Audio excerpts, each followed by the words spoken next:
Well, there's a lot of uncertainty. We know that. The answers are not clear at the moment. But what is clear is that Matt Fitzpatrick played beautifully, and we were treated to an excellent U.S. Open. Yeah, we were on a classic golf course in front of very passionate crowds.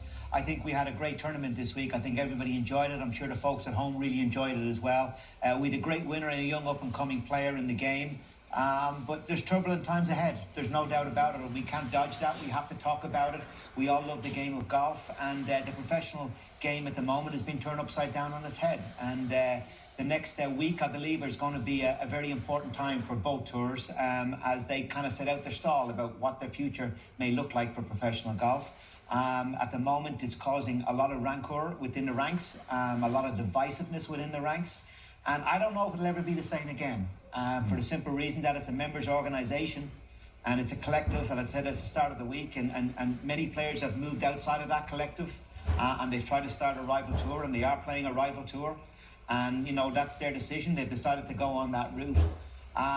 But being a members' organisation, the guys who have stayed loyal are like, if those guys are going over there, they're not going to go over there and get a whole lot of money and then come back in and play our tour again. So that's divisiveness. So this is why it is a really worrying time for the game. Certainly as a professional lover of the game, a lot of those guys have gone over, friends of mine. You know, I was shoulder to shoulder in Ryder Cups and been on tour, and good friends of mine over the years. And it's really difficult. It's strained relationships within the game because, you know, we are a brethren, Randall. All of us who have played professional golf together, we are a brethren. And I think it's really, really sad that it's come to this.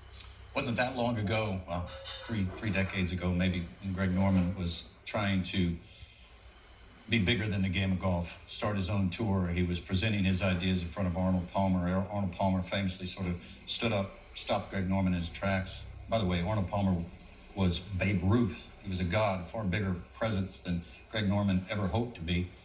And he said, you know how many times Jack Nicklaus, Gary Player, and myself were offered to start our own tours? You know how many times we were offered what you're presenting? And you know why we didn't? Because then he turned around and he pointed at all the other tour players in the room.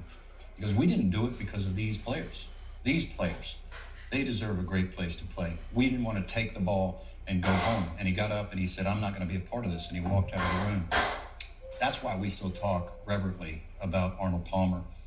Not so reverently about Greg Norman and Phil Mickelson, who are colluding to destroy professional golf. And then over in Europe, let's not forget about Europe, Lee Westwood, Ian Poulter, Sergio Garcia. They are the three horsemen of the apocalypse, threatening to undo the vision of John Jacobs, the passion of Seve Ballesteros that built the European Tour. Golf has never faced a bigger crisis than it does right now. Time to celebrate, though, for this young man, Matthew Fitzpatrick, has won a major championship. And we are live from the U.S. Open.